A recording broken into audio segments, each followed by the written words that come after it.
Selamat malam teman-teman, ketemu lagi di channel Investor Crypto bareng saya Alvin. Dan saya ada di Investor Crypto. Dan tamu kita Bukan tamu kayak ini. Udah biasa langganan. Malam teman-teman, malam Bang Ded, Malam Bang Edo. Malam. Semoga semuanya sehat, bahagia ya, tetap Amin. semangat, Alhamdulillah ya. diperlancar usahanya dan terus dipermudah segala rezeki-rezekinya. Amin. Amin. Iya. Nah, Bang Edo, malam ini mau Ya, sharing apa? iya. Insight aja ya, yang kemarin kan saya janji yang soal makroekonomi yang Amerika. Ini juga jadi jawaban juga buat teman-teman. Ini kenapa kripto harganya turun, cenderung turun. Mudah-mudahan dari insight ini ada pandangan lah. Dan kita strategi untuk cuannya gimana, itu aja. Siap. Silahkan langsung di-share aja Bang, udah dikasih akses Bang. Siap, ini saya share ya. Oke, ini saya share. Ketiin dulu. Nah, ya. Makroekonomi. Malam teman-teman. Malam ini saya mau bahas sesuai yang kemarin saya janjiin mengenai keadaan ekonomi di Amerika dan pengaruhnya terhadap kripto. Seperti biasa, ini disclaimer dari grupnya dari investor kripto, teman-teman bisa baca, dan ini juga disclaimer dari saya sendiri pribadi. Nah, sekarang kita mulai langsung dari ininya ya, materinya. Kalau kita lihat dari grafik ini, keadaan mata uang Amerika USD gitu, trennya bergerak naik. Ini kuat, dan ini sebenarnya cukup yang memang hal ini yang diinginkan oleh pemerintah Amerika sih sebenarnya. Mata uangnya menguat karena mereka posisinya di dunia adalah sebagai mata uang yang mendominasi. Makanya banyak beberapa negara yang menggunakan yang seperti sebelumnya El Salvador kan tadinya nggak punya mata uang negaranya ya, makanya mereka banyaknya menggunakan mata uang USD. Demikian juga dengan harga minyak di OPEC itu kan biasanya ditetapkan nilai minyaknya itu kan ditetapkan dengan USD. Pokoknya nilai USD itu sangat vital dan sangat penting bagi ekonomi dunia. Makanya ini Amerika adalah pertaruhan supaya mata uangnya tetap terus mendominasi agar negaranya tetap menjadi pemimpin di dunia ini. Oke, kita lanjutin ya. Sekarang kita kalau saya mau lihat teman-teman ya, keadaannya Amerika sebenarnya dari neraca perdagangannya ini adalah defisit sebenarnya. Dalam keadaan minus ini datanya saya kutip dari Trading Economics gitu ya. Kita lihat dari tahun ke tahun itu defisitnya makin lama makin besar. Tapi ini masih cukup terbantu dengan keadaan mata uangnya menguat. Jadi Amerika masih punya posisi bagus lah kalau misalnya untuk belanja kayak gini karena masih mata uangnya yang kuat gitu. Sekarang kita lihat lagi dari indikator berikutnya. Kalau teman-teman mau lihat, ini teman-teman bisa lihat ya. Ini dari GDP-nya sendiri. Kalau misalnya kita lihat dari Januari memang ada pertumbuhan ya, ada naik. Tapi kalau teman-teman lihat ini sekarang ini terjadi GDP-nya sekarang sudah menurun ya, dari 12,2 turun jadi 4,9. Ini wajar karena keadaan di dunia juga belum tidak begitu baik-baik saja dengan berbagai ancaman krisis seperti energi dan lain-lain yang semuanya disebabkan oleh badai pandemi. Oke, sekarang kita lihat kenapa misalnya ekonomi dari GDP-nya itu terjadi bisa terus ada pertumbuhan, ada naik gitu. Ternyata kalau kita lihat itu ada bantuan dari pemerintah ini yang kita biasa sebut sebagai tapering gitu ya, bantuan dari pemerintah untuk meningkatkan GDP itu nilainya, coba lihat teman-teman bisa lihat sendiri naik sekali ini jumlah nilainya. Jadi ini diperoleh dengan hutang karena pemerintah ikut bertanggung jawab untuk perusahaan-perusahaan di Amerika agar tetap bisa jalan. Makanya kita juga bisa lihat kalau keadaan stok atau keadaan market saham gitu ya, terus menguat. Kemudian teman-teman kalau misalnya saya gabungkan datanya antara GDP dengan hutang pemerintah untuk bantu GDP, ini grafiknya seperti kayak gini. Kita teman-teman bisa lihat GDP-nya sekarang sudah menurun, tapi utangnya pemerintah terhadap GDP terus naik. Makanya yang kemarin saya bilang ini hubungannya dengan debt ceiling tuh ada di sini. Tapi kayaknya kalau saya materi ini rasanya cukup, kayaknya saya nggak kayaknya nanti saya atur lagi deh waktunya untuk bahas lebih dalam mengenai debt ceiling atau hutang. Nah ini teman-teman bisa lihat ya dari PMI ini terjadi penurunan juga. Kalau ini secara ringkasnya sebenarnya gini ya teman-teman. Kalau misalnya ini grafiknya ya ada di atas angka 50, itu perusahaan-perusahaan masih dalam keadaan bisa ekspansi. Tapi kalau keadaannya angkanya di bawah 50, itu perusahaannya kontraksi, dia baru-baru ekspansi, dia kontraksi. Itu terjadi di negara Jepang yang waktu kemarin ini terjadi stagflasi, itu perusahaannya tidak ekspansi tapi malah kontraksi, ekonominya tidak dalam keadaan baik-baik saja. Nah, di Amerika ini sekarang terancam ya, karena kalau kita lihat gitu ya, grafiknya makin lama makin turun sekarang ini. Nah, sekarang kita lanjut lagi dengan indikator berikutnya, yaitu kalau PM itu apa? Kalau PMI ini adalah dari kalau singkatannya sebenarnya dari Purchasing Manager Index. Ya, itu tuh indikator yang mengukur kemampuan perusahaan untuk ini saya melakukan usahanya berhubungan dengan sinergi perusahaannya sebenarnya. Cara mudahnya untuk neranginnya kayak gitulah itunya. Biasanya ini diukurnya sama orang-orang dari ini ya, yang di lapangan ya, badan survei sendiri gitu ada yang bertugas di sini. Indonesia juga ada si PMI juga. Semua negara pasti ada PMI-nya. Kita bisa lihat itu keadaannya. Kalau misalnya di atas angka 50, itu biasanya ekonominya masih cenderung relatif lebih aman lah gitu daripada angkanya di bawah 50. Nah, itu ekonomi tidak dalam keadaan baik-baik saja. Tapi kalau kita lihat ini grafiknya ya, teman-teman bisa lihat ini angkanya menurun. Nah, kita lanjut lagi ya, karena waktunya saya ingin nggak terlalu lama juga untuk neranginnya. Kita lihat dari tingkat inflasinya dari negara Amerika sendiri. Inflasinya itu sekarang berada di angka yang tercatat adalah berada di angka 6,2%. Ini cukup tinggi ya, karena kalau saya baca kemarin The Fed itu menetapkan angka inflasinya di angka 2 sampai 3. Berarti ini sudah terjadi 2 kali angka, maksudnya dua kali lipat dari angka yang ditetapkan oleh The Fed atau sebagai bank sentralnya Amerika.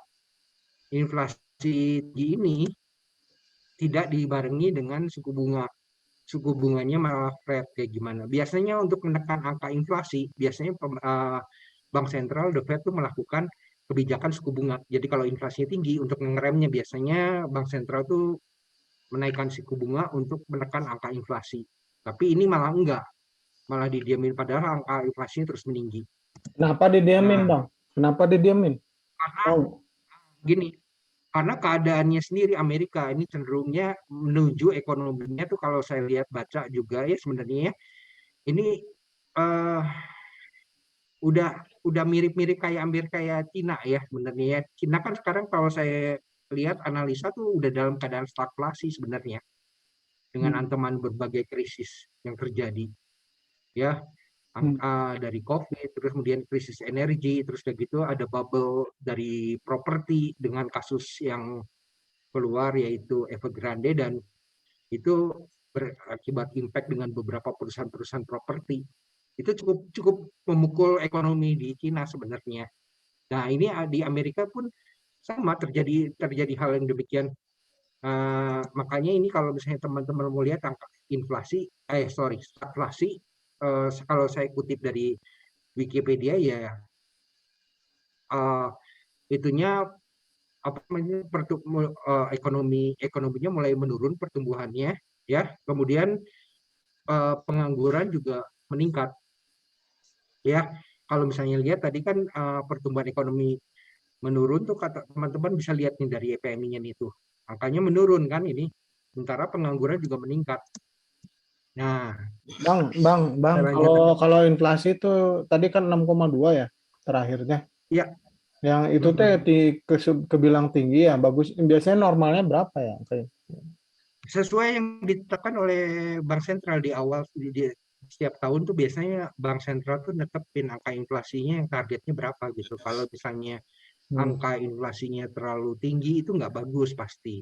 Tapi kalau misalnya Biasanya angka inflasi berapa sih? rendah juga mungkin nggak bagus.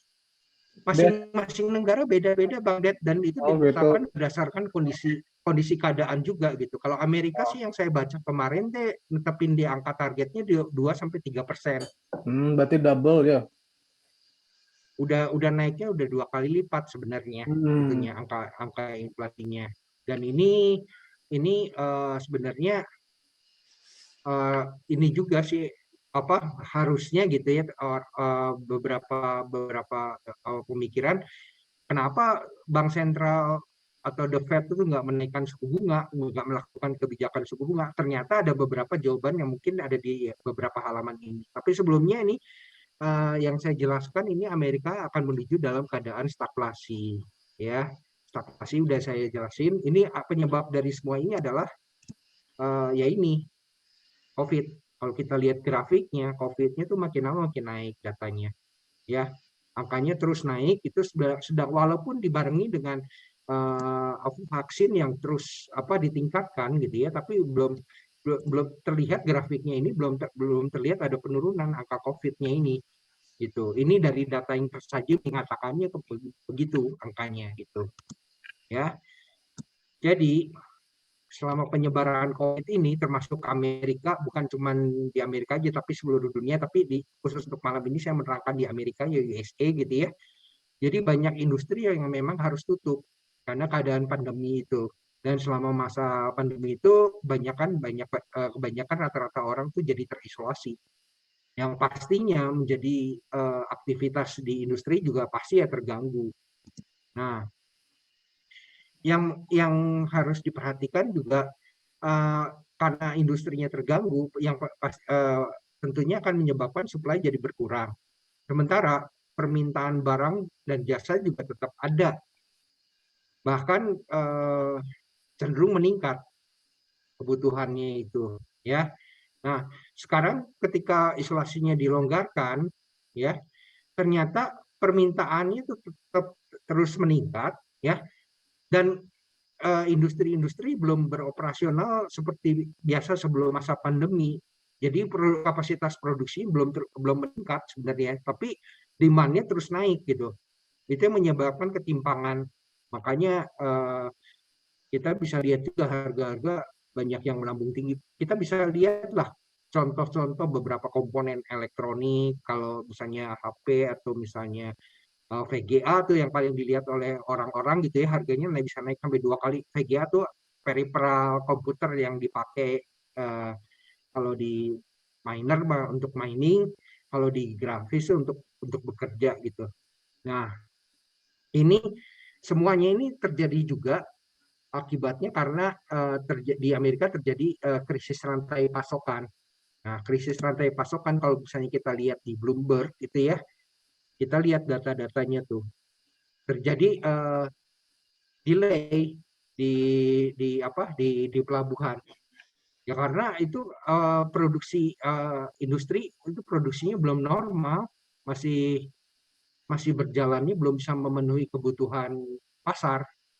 Demandnya kan terus naik. Sementara industrinya juga berproduksinya masih ya gitu-gitu aja. Jadi maksudnya belum bisa naik. Padahal ini sama kemarin dia sama Joe Biden itu ngomong katanya waktu bulan Mei atau Juni itu dia bilang krisis rantai pasokan itu akan teratasi dalam rentang waktu sekitar 6 bulan.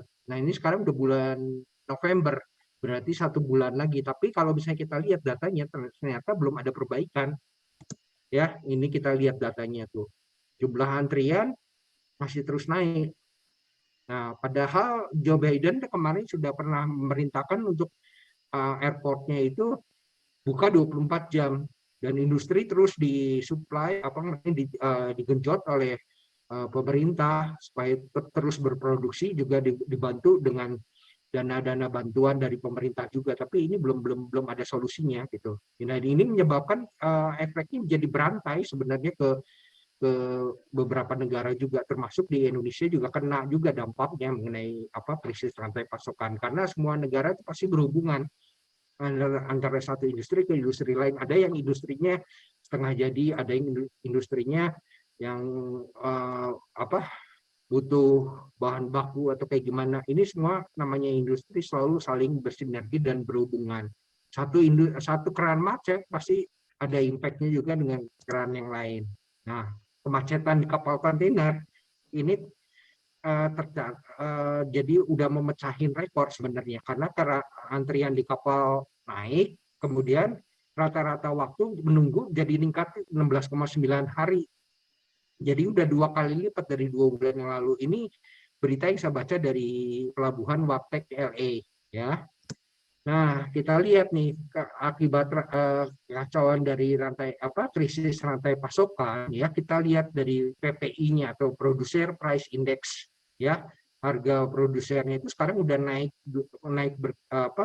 naik nih. Grafiknya kita lihat bisa naik tuh. Ya, terus naik gitu, dan ini nggak tahu kapan bisa teratasi ini. Mudah-mudahan sih bisa, tapi ya kita lihat aja lah ke depannya, ya. Nah, ini di Amerika terjadi kenaikan sama seperti di Cina juga ada naik ininya. Cina udah dalam keadaan stagflasi, dan Amerika tidak tertutup kemungkinan dia akan terjadi juga stagflasi. Nah, kemudian ini juga beberapa konsumen yang saya baca dari berita gitu ya, di Amerika gitu ya, udah ngelaporin banyak rak-rak di toko kosong, udah kekurangan barang, saking udah parahnya banget gitu, industrinya yang belum normal gitu, ya. Ini yang benar terjadi di sana gitu. Ya, ini pokoknya efek stagflasi udah saya jelaskan ya, artinya ya, teman-teman mungkin bisa pause, bisa baca sendiri. Ini saya ambil sumbernya dari katadata.co.id. Oke, di dalam setiap krisis, tapi gini ya teman-teman, di dalam setiap krisis selalu ada peluang. Ya, ini udah hampir selesai nih Bang. Oh, ada peluang. Lihat nih. Gampang. Dampak terjadinya COVID ya, itu menyebabkan ekonomi menjadi krisis. Dari krisis ini rata-rata inflasi itu akan jadi naik tinggi. Ya. Dalam keadaan inflasi yang tinggi ini, ya, uang itu menjadi bagian yang penting, ya. Jadi orang-orang tuh pasti pada sibuk pegang uang karena mereka perlu mengamankan barang-barang pokok kebutuhan kayak gimana. Yang mereka perlu, mereka pasti pakai belanja. Bahkan mungkin ada beberapa yang mungkin punya uang berlebih, yang mungkin beberapa nimbun lah. Jadi kan pernah kita baca juga di koran waktu itu terjadi di Indonesia dan di Amerika juga sebenarnya sama sih. Bukan cuma di Indonesia, semua negara lah. Kalau rata-rata ada kejadian kayak gitu pasti ada yang nimbun kayak gimana gitu. Jadi uang menjadi sesuatu hal yang sangat vital dan sangat penting.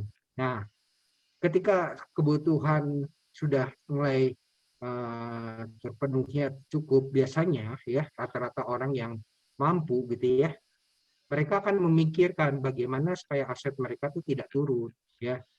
Makanya mereka tuh mikirkan store of value gitu, mengamankan aset. Amankan asetnya gimana? Ya banyak kan rata-rata itu mereka beli emas gitu. Kalau sekarang kemarin yang saya baca gitu ya, itu Warren Buffett itu sekarang udah termasuk rekor ya. Jadi maksudnya dia rekor tertinggi Warren Buffett untuk memegang uang yang paling banyak gitu dia dalam sejarahnya. Jadi dia akan nunggu krisis gitu ya, dia akan nunggu krisis. Ketika terjadi krisis, harga-harga berjatuhan, saham biasa berjatuhan, dia akan masuk ke pasar. Jadi cash is the king. Nah, ketika itu sudah itu store of value-nya biasanya untuk amanin nilai mata uangnya yang terus menurun akibat dampak dari inflasi, ya biasanya mereka akan ambil emas. Nah, kalau misalnya orang-orang milenial yang udah paham kayak gimana, salah satu yang diincar adalah Bitcoin. Bitcoin adalah sebagai salah satu emas dalam bentuk digital, ya. Ya. Nah, saya setuju dengan pendapatnya Jameson Loeb sebagai engineer dari Bitcoin atau teknisi dari Bitcoin lah. Bitcoin itu sebenarnya bukan cara untuk cepat kaya, tapi cara perlahan untuk tidak jadi miskin. Ya, itu aja mungkin yang bisa saya sampaikan. Nah, penutupnya, closing statement-nya dari saya, ya, keadaan ekonomi di dunia, khususnya di dua negara paling maju di dunia kayak Amerika dan China, yaitu tidak dalam keadaan baik. Penyebabnya itu badai pandemi yang berdampak sistemik di bidang ekonomi dan bisnis-bisnis lainnya. Nah, segala krisis yang terjadi seperti kayak krisis energi, krisis keuangan atau moneter dan krisis-krisis lain itu masih merupakan lanjutan dari dampak efek pandemi. Tapi industri 4.0 adalah tetap industri masa depan. Ya, di mana negara paling sigap dan paling siap akan menjadi negara pemimpin di masa depan. Makanya Amerika dan China gitu, walaupun mereka dalam keadaan mungkin krisis gitu, mereka pasti akan berlomba-lomba untuk jadi pemimpin di dalam industri 4.0. Ya, jadi kita jangan abai dalam soal ini, kita cepat terus ikutin perkembangannya. Dan kripto, maksudnya dalam industri 4.0 itu ada salah satunya industri blockchain yang mulai banyak diterapkan dan diaplikasikan di dalam segala sektor. Dan kripto itu hanya salah satu bagian dari industri blockchain dari produk digital. Jadi ini menurut pandangan saya, ini sangat subjektif, mungkin ya teman-teman bisa punya pendapat beda gitu atau pemikiran beda gitu. Dunia kripto pada saat depan punya posisi lebih penting, lebih vital, sekalipun masa sekarang ini masih belum terlihat, belum terlalu karena ada berbagai krisis yang terjadi. Nah, kalau menurut saya kripto yang menarik bisa diikuti itu ada DeFi, NFT, Metaverse, sama gaming. Ya, itu aja mungkin yang bisa saya sampaikan. Terima kasih Bang Ded, terima kasih Bang Alvin. Waduh, Mudah-mudahan penjelasannya ini luar biasa. Seperti biasa, luar biasa. Sebenarnya kalau saya simpulkan ya ekonomi dunia yang dicerminkan dengan Amerika dan Cina itu tidak baik-baik saja ya, Bang Edo ya. ya Sedang betul. tidak baik-baik saja dan salah satunya ya tadi si orang kaya itu biasanya mengamankan aset di dalam bentuk store of value ya, salah satunya Bitcoin gitu ya. Ya. Nah, saya kira ini Itu aja sih. penjelasan gimana Bang? Ya mungkin itu aja Bang Ded. Nanti Ya. kalau misalnya mengenai debt ceiling ya, misalnya ini mungkin nanti saya siapin lagi materinya. Tapi Ya. mudah-mudahan ini nggak terlalu berat ya. Saya perlu bahas ini dulu soalnya kalau misalnya mau diperdalam baru debt ceiling. Kalau dari debt ceiling mungkin ada bingung ya. Dari Ya, makronya dulu baru debt ceiling. Kenapa Amerika terus cetak uang dan terus berutang, itu ada penjelasan di situ. Ya. Kuliah ini anak ekonomi nih. Saya mau tanya Gimana? Bang Edo, Ya. kan tadi Ya, Bang Edo Bang. kan kripto yang menarik di masa depan kan yang tadi DeFi, Metaverse, gaming gitu ya. Kalau kripto lama gimana jadi Bang Edo? Kripto lama ini. Kripto itu maksudnya bagiannya ya. Kalau kripto yang lama tuh jenisnya apa? Kalau meme coin mas saya nggak ngikutin. Karena saya masih belum melihat utility-nya secara jelas ya kalau meme coin ya. Jadi maaf ya teman-teman yang para penggemar meme coin. Ya saya sih bukan maksudnya saya menjelekkan atau kayak gimana, tapi ya mohon maaf gitu ya. Saya sih jujur mungkin saya perlulah dapat pencerahan dari teman-teman yang lebih paham fungsinya sama utilitasnya dari meme coin itu sebenarnya apa gitu. Kalau yang lain mungkin saya bisa pelajari gitu. Tapi kalau meme coin, aduh, saya cuma melihatnya ada sebagai alat pump and dump-nya aja sebenarnya gitu. Masih mending milik game kripto di kategori game sebenarnya kalau saya. Mungkin bukan meme coin Ya, lah, tapi kripto lama kayak apa ya?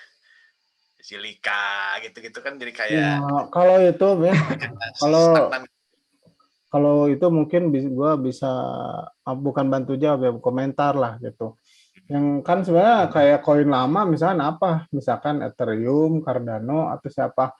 Itu kan sebenarnya koin infrastruktur. Jadi koin DeFi, Metaverse, gaming dan lain-lain itu kan berjalan di atas koin infrastruktur. Koin lama yang infrastruktur menurut gue sih nggak akan kemana-mana ya, Pasti masih terutama jalan sih. pasti emang itu jalannya di atas itu gitu. Kecuali tapi nggak apa menampik juga bahwa banyak koin lama yang mati kan. Misalkan dulu tuh sebenarnya kalau bicara koin lama bukan Zilliqa, Zilliqa itu termasuk baru lah gitu. Yang lebih lama lagi kayak apa tuh? Kayak Tron.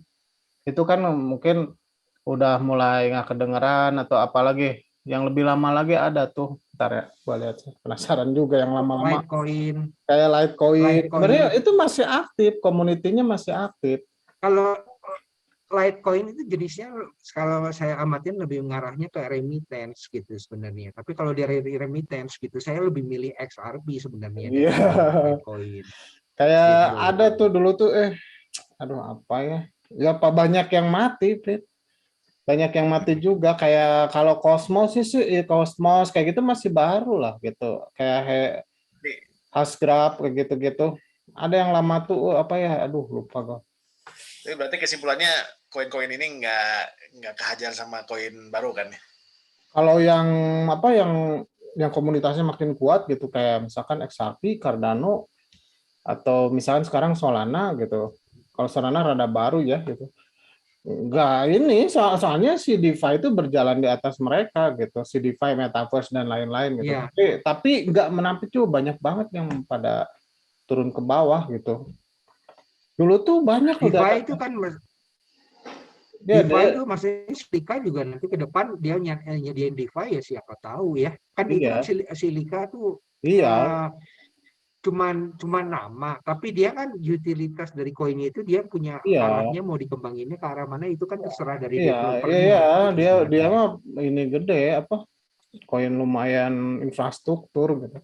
Tapi banyak yang mati sih, banyak yang mati kayak gua nggak yakin kayak Tron kayak gitu. Aduh dulu ada satu lagi, aduh lupa gua namanya itu. Ini kayak jenis meme coin aja ya antara Shiba sama Dogecoin gitu ya. Saya kalau misalnya suruh milih antara dua itu, saya lebih milih Shiba. Kalau Shiba tuh ada Shiba Swap ya, masih ada utility-nya. Tapi kalau sorry, kalau Doge tuh apa gitu? Saya belum lihat gitu. Utility-nya tuh belum jelas. Ya, tapi ini kalau saya ini teman-teman dari Doge Army ya, kalau misalnya nggak terima dengan pernyataan saya, ya saya minta maaf, saya minta tolong diberi pencerahan lah gitu. Tapi yang jelas mungkin nggak cocok dengan profil risikonya saya gitu. Banyak yang koin lama tuh kayak ini Vin, BCH tuh, Bitcoin Cash lumayan rada lama tuh. Sekarang kemana tuh nasibnya? Terus masih di atas nggak sih? Bitcoin Cash kayaknya masih udah ke bawah, dulu masih di atas-atas loh. Sekarang udah nomor 20. BCH itu kan kemarin juga hard fork juga. Waktu kemarin pernah hard fork. Jadi BCH ABC sama BCH SP dulunya. SP-nya diganti sekarang jadi apa gitu. Ya, sebenarnya gini ya. Kalau dari Bitcoin-nya sendiri kan banyak hard fork-nya, ada BCH, ada BTG, kemudian juga ada apa? Diamond tuh apa BTD atau apa tuh Bitcoin Diamond tuh? Bitcoin Diamond itu pada kemana gitu. Terus banyak juga nih kayak ini DAS, Bang DAS, si DASH tuh koin lama banget itu. Tapi kayak masih aktif loh itu Wave masih ya koin lama tuh Wave. Banyak banget yang koin lama dulu menempati 10 besar, 20 besar, sekarang udah pada turun sekarang. Ya. Cepet ya. NXT, Ignis kan? Juga. NXT udah mati kali NXT.